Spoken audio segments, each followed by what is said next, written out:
प्रणाम मित्रों। तो चलिए हम लोग प्रश्न पत्र की आगे चर्चा करते हैं। इसके पूर्व हम लोगों ने अपठित गद्यांश, अपठित पद्यांश, रचनात्मक लेखन से संबंधित प्रश्न और पाठ्य पुस्तक की कविता से संबंधित प्रश्नों की चर्चा की थी। अब हम लोग इस वीडियो में उसके आगे के प्रश्न पत्र की चर्चा करेंगे, जिसमें से आप लोगों को कहानी से संबंधित प्रश्न पूछे जाएंगे। तो चलिए इस प्रश्न पत्र में आगे के प्रश्नों की चर्चा करते हैं। निम्नलिखित गद्यांश को ध्यानपूर्वक पढ़कर प्रश्न संख्या 28 से 31 के लिए सही विकल्प का चयन करें। अर्थात ये जो पंक्तियां दी गई है, इन पंक्तियों को पढ़ के आपको 28 से लेकर 31 तक का जो उत्तर है वह इसी के आधार पर देना है। हमें तो धोखा होता है कि परदादा की घड़ी जेब में डाले फिरते हो, वह बंद हो गई है। तुम्हें ना चाबी देना आता है, ना पुर्जे सुधारना, तो भी दूसरों को हाथ नहीं लगाने देते। ये जो पंक्तियां हैं वह सुमेरिनी के मन के नामक पाठ से लिया गया है और इसकी रचना चंद्रधर शर्मा गुलेरी जी ने की है। यानी कि उन्होंने इस पाठ में 3 कहानियां बताई है। पहला है बालक बच गया, दूसरा है घड़ी के पुर्जे और तीसरा है ढेले चुन लो। और यह जो पंक्तियां हैं वह घड़ी के पुर्जे से लिया गया है। तो चलिए इससे आधारित प्रश्नों को हम लोग देखते हैं। इसका पहला प्रश्न है, प्रस्तुत पंक्तियां किस पाठ से ली गई है।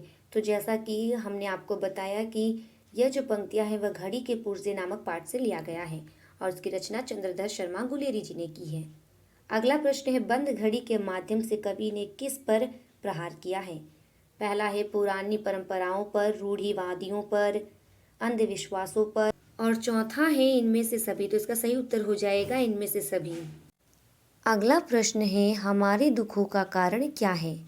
पहला है अंधविश्वास, दूसरा है सड़ी गली मान्यता, तीसरा है नवीन सोच की अवहेलना, चौथा है इनमें से सभी।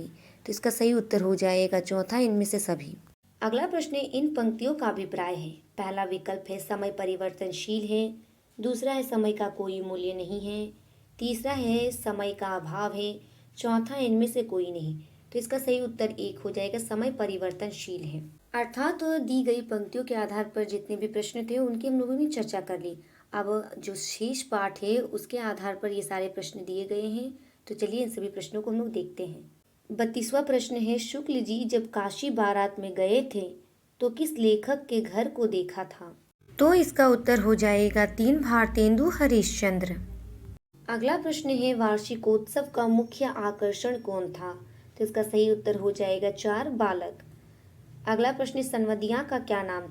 अर्थात फणीश्वर नाथ रेणु जी द्वारा रचित जो कहानी सनवदिया है, उस सनवदिया में जो सनवदिया का कार्य करता है उसका क्या नाम था, उसके विषय में इस प्रश्न में पूछा गया। तो इसका सही उत्तर है 2 हरगोविंद। अगला प्रश्न है, लोमड़ी का शेर के मुंह में स्वेच्छा से चले जाने का क्या कारण था।